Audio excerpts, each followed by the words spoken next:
Right, today for our 15-minute version video, we're going to talk about ethical relativism. And ethical relativism can be very confusing because of that word relativism in it.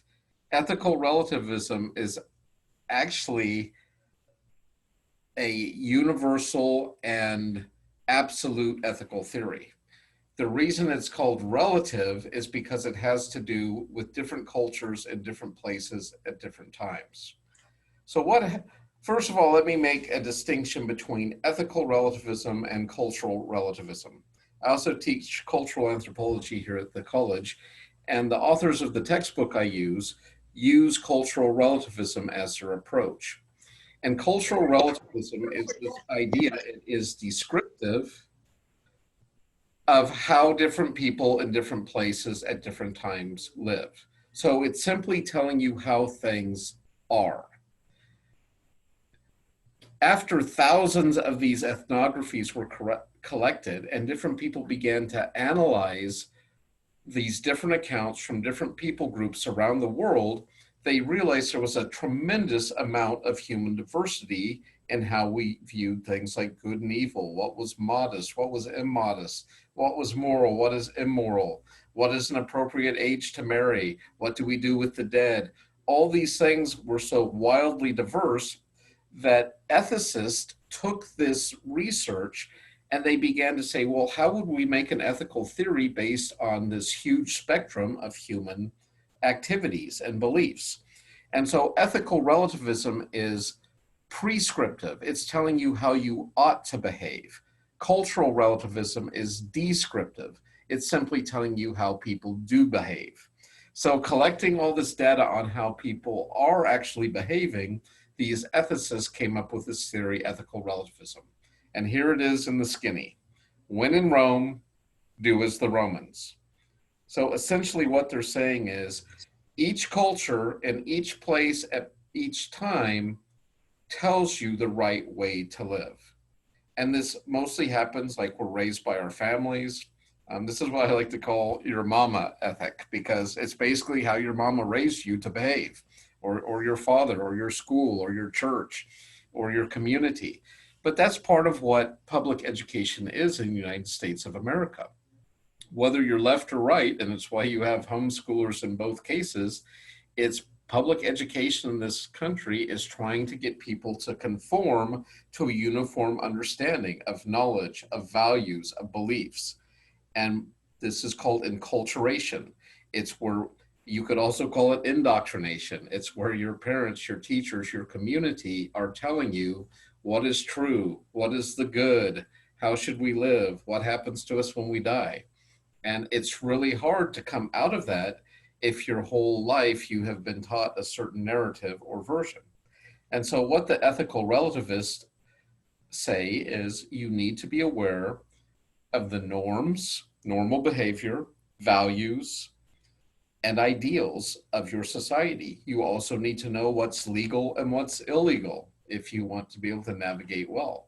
And so I would always recommend, if you're traveling, buy a little tourist guide, find out how people dress, what they eat, what's proper, what's improper. Are there gender roles? Are there gender restrictions? Like if you went to Saudi Arabia and you're a female, until recently, I don't think you would have been able to drive. And you simply need to be aware that different places have different values, different standards. And if you don't conform to them, that culture and society will think you're an immoral or unethical person. You might have been perfectly ethical and moral back home in the States, but in the country or region you are now, you might be acting quite inappropriately. So little jingles like when in Rome, do as the Romans, when in California, do as the Californians, when at San Diego Christian College, do as the San Diego Christian Collegians. And that is how you'll be judged and evaluated whether you're living a good or evil life. Now, some of the critiques of this, of course, would be things like, well,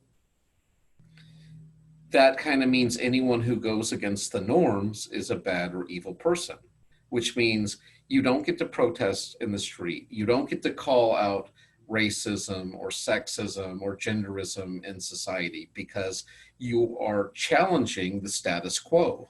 And anyone who's challenging the status quo is a rebel, not a conformer of the law, but a judge or someone in rebellion against the law. If you don't like how things are in your culture or society, go somewhere else where they do things the way you want them. And if you can't find any place in the world that has it how you want them, well, buy yourself a desert island and make up your own rules.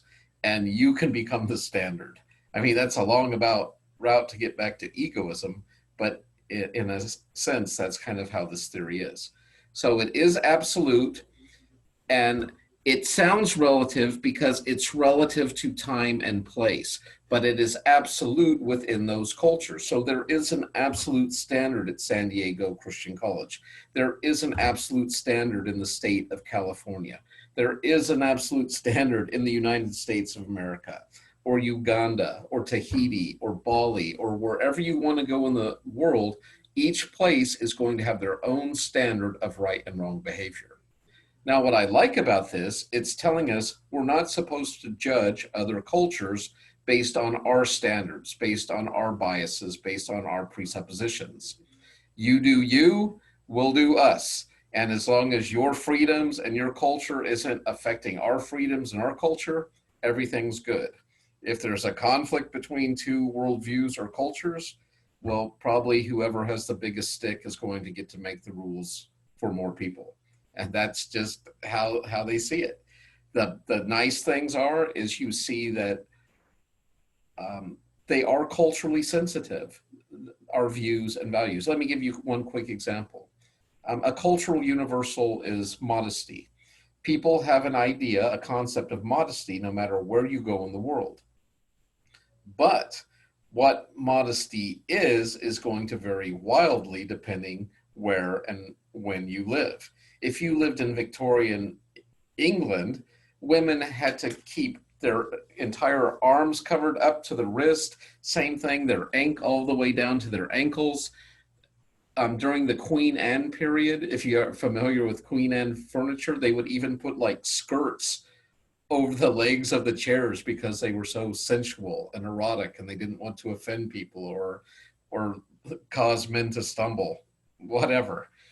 But if you went to, say, the South Pacific, maybe the people, all they're wearing is a little string of shells across their abdomen, or some body paint, or some palm fronds, and they're good to go. They feel just as modest. So, for example, and I don't know if I gave this example already for something else, but I was using an example of this Bedouin man was taking some Europeans across the desert. His wife was in the full hijab, and she was being very modest by her cultural norms. Well, her camel threw her, and her entire hijab flew up over her head, and she was completely exposed like the day she was born. But her husband helped settle her, get her straightened out, and then praised her for keeping her modesty. While the Europeans are snickering and chuckling like, she didn't stay modest, buddy. Well, not in their culture, but in his culture, she was able to keep her face covered. She wasn't being a wanton or loose woman. It was an accident. And so he praised her for at least preserving her identity and her face and all that, even though you could see the rest of her. And I think this is super fascinating. This idea that we are indoctrinated basically by our culture into what is right and wrong. And it's important to be aware of that as you travel throughout the world. Now, it does make it difficult in that we can't critique our own culture or other people's cultures. So I can't look back in history and see how different people or different classes or different genders have been abused. I'm not allowed as a 21st century Southern Californian to say what Hitler did with the extermination of Jews in Germany in the 40s is wrong, because I'm judging him from an American Southern California perspective. I would have to judge him from a German 1940s perspective if it was going to be a fair critique. Otherwise, I'm just being American-centric and trying to place my values on other people in the world. Does that make sense? So you're not allowed to critique your own culture, and you're not allowed to critique other cultures because you're trying to change the way things are. Unfortunately, I would say, yeah, but how did things get that way? Who made them that way to begin with? And why do we have to do those things today? And that's exactly what other people began to critique. Like, just because things are a certain way here and now, and for example, at our college, we've had a different student handbook every single year I've taught here. And this is my 30th year. They've changed the rules every year. And it's just like, how arbitrary is that? So now it's okay to have long hair, or women can wear pants, or you don't have to wear nylons, or it's okay to have piercings or tattoos. I mean, what's making them wrong at one period and right at another period? It just becomes really arbitrary. But it is those in authority, those in power, that get to say what is good, what is evil, whether that's your mother or the president of the United States. I mean, that is how it works. And if you don't like it, you can go somewhere else. That's your solution. But you need to conform to the laws and rules within your society. Now, there is one exception. If you have a revolution or you're an anarchist and you overthrow the powers that be so that your group or you become the new standard, you're good to go. Because now, if you overthrow the pre-existing group, you get to make the rules, you get to make the standards. So let's take the American Revolution, for example. All those revolutionaries who were radicals, right? These are radical, violent revolutionaries, are now our founding fathers. And we have temples made to them, or monuments where we praise their standing up to the tyrants, standing up to England, standing up to the European powers. Well, if we would have lost the Revolutionary War, they would have just been a footnote of traitors to the British Empire, and they would have been hung or imprisoned and died in disgrace. But because their cause won, they got to be the forefathers or founders of a whole new standard. And if someone else overthrows the powers that be in this country, either at the school level or the state level or the national level, that new person or people will get to make the new rules. And if you comply with them, you're a good person. If you rebel, you're a bad person, unless your rebellion is so complete you overthrow the powers that be. One last thing I want to say about this theory, and that is,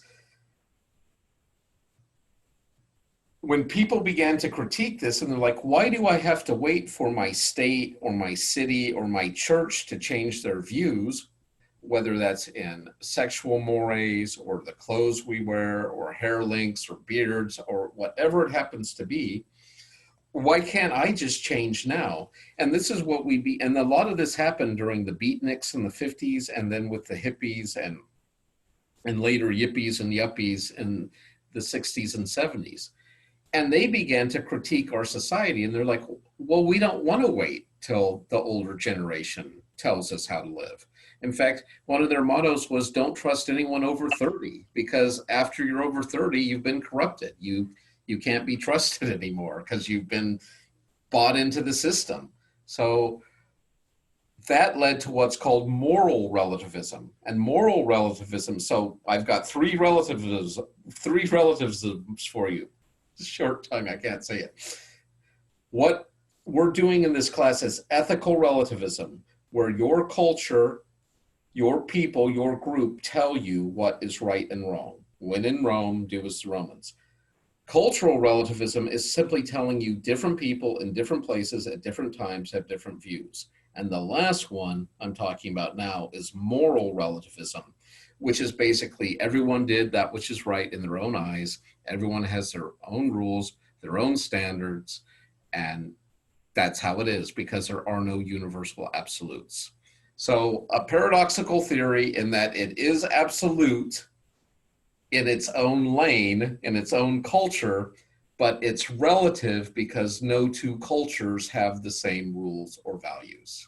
And I hope that was helpful, and we'll open it up for dialogue.